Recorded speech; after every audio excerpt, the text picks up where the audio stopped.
മത്തായി എഴുതിയ സുവിശേഷം 19-ാം അധ്യായം 1 മുതലുള്ള വാക്യങ്ങൾ. ഈ വചനങ്ങളെ പറഞ്ഞു തീർന്നിട്ട് യേശു ദേശത്തിന്റെ അതിരോളം ചെന്നു. വളരെ പുരുഷാരം അവന്റെ പിൻചെന്നു. അവൻ അവിടെ വെച്ച് അവരെ സൗഖ്യമാക്കി. പരീശന്മാർ അവന്റെ അടുക്കൽ വന്നു.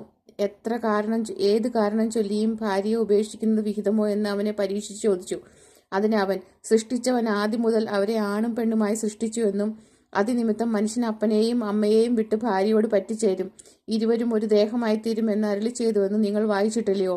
അതുകൊണ്ട് അവർ മേലാൽ രണ്ടല്ല ഒരു ദേഹമത്രേ. ആകയാൽ ദൈവം യോജിപ്പിച്ചതിനെ മനുഷ്യൻ വേർപിരിക്കരുത് എന്ന് ഉത്തരം പറഞ്ഞു. അവർ അവനോട്, എന്നാൽ ഉപേക്ഷണപത്രം കൊടുത്തിട്ട് അവളെ ഉപേക്ഷിപ്പാൻ മോശ കൽപ്പിച്ചത് എന്ത് എന്ന് ചോദിച്ചു. അവൻ അവരോട്, നിങ്ങളുടെ ഹൃദയകാഠിന്യ നിമിത്തമത്രേ ഭാര്യമാരെ ഉപേക്ഷിപ്പാൻ ഇവരെ അനുവദിച്ചത്. ആദിയിൽ അങ്ങനെയല്ലായിരുന്നു. ഞാനോ നിങ്ങളോട് പറയുന്നത്, പരസംഗം നിമിത്തമല്ലാതെ ഭാര്യ ഉപേക്ഷിച്ച് മറ്റൊരുത്തെ വിവാഹം കഴിക്കുന്നവൻ വ്യഭിചാരം ചെയ്യുന്നു, ഉപേക്ഷിക്കപ്പെട്ടവളെ വിവാഹം കഴിക്കുന്നവനും വ്യഭിചാരം ചെയ്യുന്നു. ശിഷ്യന്മാർ അവനോട്, സ്ത്രീയെ സംബന്ധിച്ച് മനുഷ്യന്റെ അവസ്ഥ ഇങ്ങനെയെങ്കിൽ വിവാഹം കഴിക്കുന്നത് നന്നല്ല എന്ന് പറഞ്ഞു. അവൻ അവരോട്, വരൻ ലഭിച്ചവരല്ലാതെ എല്ലാവരും ഈ വചനം ഗ്രഹിക്കുന്നില്ല. അമ്മയുടെ ഗർഭത്തിൽ നിന്ന് ഷണ്ഡന്മാരായി ജനിച്ചവരുണ്ട്, മനുഷ്യർ ഷണ്ഡന്മാരാക്കിയ ഷണ്ഡന്മാരുമുണ്ട്. സ്വർഗരാജ്യ നിമിത്തം തങ്ങളെ തന്നെ ഷണ്ഡന്മാരാക്കിയ ഷണ്ഡന്മാരുമുണ്ട്. ഗ്രഹിപ്പാൻ കഴിയുന്നവൻ ഗ്രഹിക്കട്ടെ എന്ന് പറഞ്ഞു. അവൻ കൈവച്ച് പ്രാർത്ഥിക്കേണ്ടതിന് ചിലർ ശിശുക്കളെ അവന്റെ അടുക്കൽ കൊണ്ടുവന്നു. ശിഷ്യന്മാർ അവരെ വിലക്കി. യേശുവോ, ശിശുക്കളെ എന്റെ അടുക്കൽ വരുവാൻ വിടുവിൻ, അവരെ തടുക്കരുത്, സ്വർഗരാജ്യം ഇങ്ങനെയുള്ളവരുടേതല്ലോ എന്ന് പറഞ്ഞു. അങ്ങനെ അവൻ അവരുടെ മേൽ കൈവച്ചു. പിന്നെ അവിടെ നിന്ന് യാത്രയായി. അനന്തരം ഒരുത്തൻ വന്ന അവനോട്, ഗുരു, നിത്യജീവനെ പ്രാപിപ്പാൻ ഞാൻ എന്ത് ചെയ്യണം എന്ന് ചോദിച്ചതിന് അവൻ, എന്നോട് നന്മയെക്കുറിച്ച് ചോദിക്കുന്നത് എന്ത്? നല്ലവൻ ഒരുത്തനേയുള്ളൂ. ജീവനിൽ കടപ്പാൻ ഇച്ഛിക്കുന്നുവെങ്കിൽ കൽപ്പനകളെ പ്രമാണിക്ക എന്ന് അവനോട് പറഞ്ഞു. ഏവ എന്ന് അവൻ ചോദിച്ചതിന് യേശു, കുല ചെയ്യരുത്, വ്യഭിചാരം ചെയ്യരുത്, അപ്പനെയും അമ്മയെയും ബഹുമാനിക്ക, കൂട്ടുകാരനെ നിന്നെപ്പോലെ തന്നെ സ്നേഹിക്ക എന്നിവ തന്നെ എന്ന് പറഞ്ഞു.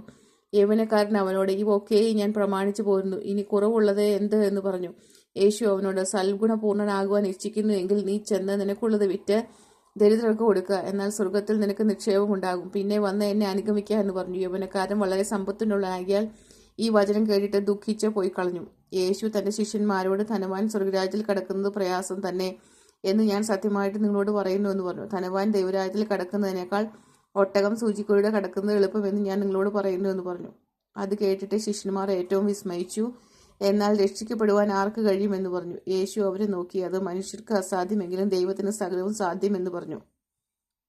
പത്രോസ് അവനോട്, ഞങ്ങൾ സകലവും വിട്ട് നിന്നെ അനുഗമിച്ചുവല്ലോ, ഞങ്ങൾക്ക് എന്ത് കിട്ടുമെന്ന് ചോദിച്ചു. യേശു അവനോട് പറഞ്ഞത്, എന്നെ അനുഗമിച്ചിരിക്കുന്ന നിങ്ങൾ പുനർജന്മത്തിൽ മനുഷ്യപുത്രൻ തന്റെ മഹത്വത്തിൽ സിംഹാസനത്തിൽ ഇരിക്കുമ്പോൾ നിങ്ങളും 12 സിംഹാസനത്തിൽ ഇരിക്കുന്ന ഇസ്രായേൽ ഗോത്രം 12 ന്യായം വിധിക്കുമെന്ന് ഞാൻ സത്യമായിട്ട് നിങ്ങളോട് പറയുന്നു. എൻ്റെ നാമനിമിത്തം വീടുകളെയോ സഹോദരന്മാരെയോ സഹോദരികളെയോ അപ്പനെയോ അമ്മയെയോ മക്കളെയോ നിലങ്ങളെയോ വിട്ടുകളഞ്ഞവന് എല്ലാം 100 മടങ്ങ് ലഭിക്കും.